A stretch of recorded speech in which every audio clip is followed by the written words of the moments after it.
அவர்களுக்கும் பிரச்சனை வராது, நமக்கும் பிரச்சனை வராது. தொடர்ந்து 5 வாரம் எனக்கு சோதனை காலகட்டம்.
வணக்கம்.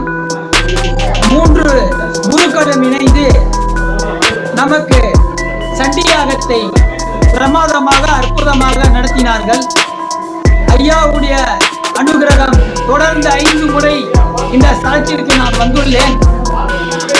இடம் பற்றாத குறையால் நீங்கள் தயவு செய்து உங்களை நான் பொறுமையோடு நீங்கள் ஆசியை பெறும்படி நான் கேட்டுக்கொள்கிறேன். எதை காரியத்தை செய்தாலும் நீங்கள் பொறுமையோடு செய்ய வேண்டும். அப்பொழுதுதான் வராகியுடைய அருள் கிடைக்கும். பொறுமை என்பது வெற்றியை கொடுக்கும். பொறுமை ஒவ்வொரு நிமிடமும் நம்முடைய ரத்தத்தில் ஒரு ரத்தமாய் இருக்கிறது. இந்த இடப்பற்றாத குறையை நீங்கள் புரிந்து கொள்ள வேண்டும். ஒருத்தருக்கு ஒருத்தர் நீங்கள் விட்டு கொடுத்தால் கெட்டு போவது கிடையாது, விட்டு கொடுக்க வேண்டும். அதுதான் தெய்வத்தன்மை. தெய்வத்தன்மை என்பது சாதாரண தன்மை அல்ல. நீதி வெல்லும், வாராகி வெல்லும் என்பதை நீங்கள் பொறுமையோடு புரிந்து கொள்ள வேண்டும். அடுத்த கட்டத்திற்கு நீங்கள் போக வேண்டும் என்று சொன்னால் பொறுமையோடு இருக்க வேண்டும். ஒரு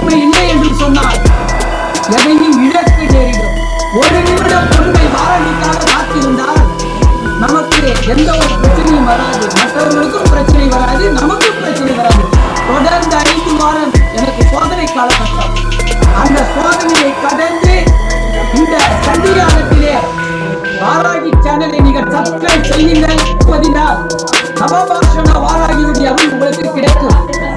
அடுத்தடுத்த தொடர் உங்களுக்கு கிடைக்க வேண்டும் என்று சொன்னால் ஆதாகமாகவோ ஆவேசமாகவோ கோபமாகவோ நீங்கள் இருக்கக்கூடாது. பொறுமையோடு இருங்கள். வாராகி அருளை பெறுங்கள் என்று கூறி உங்களுக்கு நான் தாழ்மையுடன் கேட்டுக்கொள்கிறேன். ஸ்ரீராம ஜெயம், ஸ்ரீராம ஜெயம், ஸ்ரீராம ஜெயம்.